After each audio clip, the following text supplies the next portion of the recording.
বাংলার ঐতিহ্যবাহী একটা রেসিপি আজকে আমি তোমাদের সঙ্গে শেয়ার করছি। রেসিপিটা হলো মোরলা মাছের মাখা চচ্চড়ি। কিভাবে মোরলা মাছের মাখা চচ্চড়ি বানাতে হয় চলো দেখে নিই। আজকের এই মাখা চচ্চড়িটা আমি আমার মার কাছ থেকে শিখেছি। এটা কিন্তু একদম খাস বাঙালদের রান্না, যারা নাকি বাঙাল তাদের জন্য এই রেসিপিটা আজকে তোমরা কিন্তু অবশ্যই দেখে নাও একবার।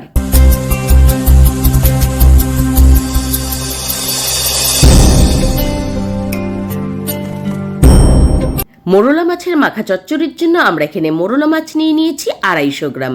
মাছগুলোকে ভালো করে কেটে পরিষ্কার করে ধুয়ে নিয়েছি। মাছের ভেতর কিন্তু একটা নোংরা থাকে, সেটাকে বার করে ফেলতে হয়, নাহলে কিন্তু মাছগুলো খেতে তেতো লাগবে। আমি একদম ক্লিন করে নিয়ে নিয়েছি 250 গ্রাম মোরলা মাছ।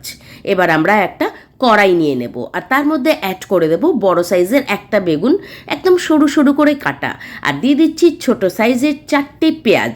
বড় সাইজ হলে একটা পেঁয়াজ দিলেও হবে, আমার পেঁয়াজটা একটু ছোট ছিল তাই 4টে অ্যাড করেছি। দিয়ে দিলাম এখানে কাঁচা লঙ্কা, একটু বেশি করে 10টা কাঁচা লঙ্কা চিড়ে, আর দিয়ে দিলাম 2টো টমেটো চিড়ে।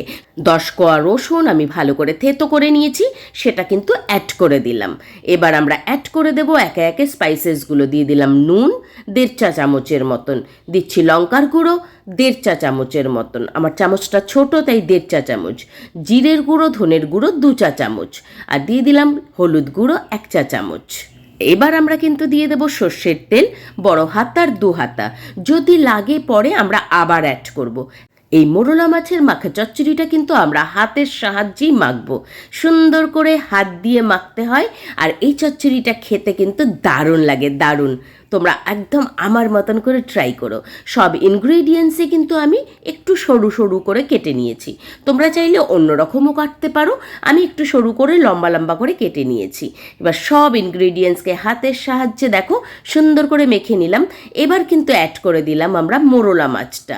মোরলা মাছটা অ্যাড করেছি তাই আমরা একটু নুন অ্যাড করে দেবো মাছটার মধ্যে। আগে ভালো করে নুনটা মাখিয়ে পুরো ইনগ্রেডিয়েন্টসকে হাতের সাহায্যে সুন্দর করে একদম ভালোবেসে মেখে নিতে হবে। এই মোরলা মাছের চচ্চড়িটা দারুণ খেতে হয়, দারুণ। একবার তোমরা ট্রাই করো, আর ট্রাই করে আমাকে কমেন্টস বক্সে জানিও। আমি জানি ভীষণ ভালো খেতে হয়। আবারও আমার মনে হলো একটু তেল লাগবে, তাই আমি আর একটু হাতের কষে করে তেল নিয়ে অ্যাড করে দিলাম, আর ভালো করে মেখে নিচ্ছি। মাখাটাই মেন, এই মোরলা মাছের চচ্চড়ির মাখাটাই কিন্তু মেন।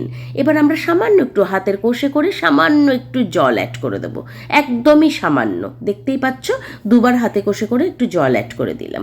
এবার আমরা পুরোটা ঢাকায় ঢাকায় রান্না করব। সব ইনগ্রিডিয়েন্টসকে একদম মাঝখানে পুরোটা নিয়ে এসে এবার কিন্তু আমরা গ্যাসের চুলা অন করে দেব, আর লিডটা আটকে দেব। 5 মিনিটের জন্য গ্যাসের ফ্লেম থাকবে মিডিয়াম টু হাই ফ্লেমে। দেখো কত সুন্দর হয়েছে। 5 মিনিট পর আমি খুলে নিয়েছি। এবার কিন্তু গ্যাসের ফ্লেম আমি রেখেছি low to medium. Low to মিডিয়ামে রান্না করলে পুরোটা গলে যাবে, তাই মিডিয়াম টু হাই ফ্লেমে আমি রান্নাটা করছি। আমি আবারও ঢাকা দিয়ে দেবো 5 মিনিটের জন্য। ঢাকা দিয়ে দিয়েছি, 5 মিনিট পর আমি ঢাকাটা খুলে নিচ্ছি। এবার স্প্যাচুলার সাহায্যে সব ইনগ্রেডিয়েন্টসকে হালকা হাতে নেড়ে নিতে হবে, খুব কিন্তু প্রেশার দেবে না, তাহলে কিন্তু মাছগুলো ভেঙে যাবে, তাই হালকা হাতে নেড়ে নিতে হবে। আর দিয়ে দিতে হবে ওপর দিয়ে বেশি করে ধনেপাতা, অনেকটা ধনেপাতা অ্যাড করবে, খেতে দারুণ লাগে এই মোরলা মাছের মাখা চচ্চড়িটা। আমাদের কিন্তু মাখা চচ্চড়ি প্রায় হয়ে এসেছে। গ্যাসের ফ্লেম কিন্তু আমরা এখনই অফ করে দেব। তোমরা দেখতে পেলে আমি কিন্তু এটা পুরো ঢাকায় রান্না করলাম, আর হাত দিয়ে ভালোবেসে মেখে এই মাখা চচ্চড়িটা বানাতে হয়। একদম ইজি, যারা নাকি রান্না জানো না তাদের জন্য এটা একদম ইজি। আমরা কিন্তু এখন গ্যাসের ফ্লেম অফ করে দেব। আমার কিন্তু মোরলা মাছের মাখা চচ্চড়ি রেডি হয়ে গেছে। গরম ভাত দিয়ে জাস্ট অসম লাগবে খেতে। একবার ট্রাই করে আমাকে কিন্তু জানিও। নিয়ে নিলাম সার্ভিং প্লেট, আর সার্ভ করে দিচ্ছি মোরলা মাছের মাখা চচ্চড়ি। হাতে মাখা চচ্চড়ি কিভাবে বানাতে হয় আজকে আমি তোমাদেরকে দেখিয়ে দিলাম। অসম খেতে, বাঙালদের একটা ফেমাস রান্না আজকে আমি তোমাদের সঙ্গে শেয়ার করলাম। ওপর দিয়ে গার্নিশ করে দিচ্ছি লঙ্কা চেরা দিয়ে। তোমরা না করলেও বললেও পারো এই চচ্চড়িতে কিছু গার্নিশিং লাগে না, এই চচ্চড়ি দিয়ে জাস্ট গরম ভাত খেতে হয়, এতটাই ভালো খেতে হয়। রেসিপিটা তোমাদের কেমন লাগলো? যদি ভালো লেগে থাকে তাহলে লাইক, শেয়ার, সাবস্ক্রাইব করে দিও। আর যারা আজকে নতুন আছো তাদের কাছে অনুরোধ রইল সাবস্ক্রাইব করে পাশে থাকা নোটিফিকেশন অন করে দেওয়ার জন্য। এই মোরলা মাছের মাখা চচ্চড়িটা কিন্তু একটু গামাখো হয়, তাহলেই খেতে আরও বেশি ভালো লাগে। তোমরা কিন্তু এখানে অবশ্যই রসুন আর পেঁয়াজটা অ্যাড করবে। অসাম খেতে একটা রেসিপি আজকে আমি তোমাদের সঙ্গে শেয়ার করলাম। সবাই ভালো থেকো।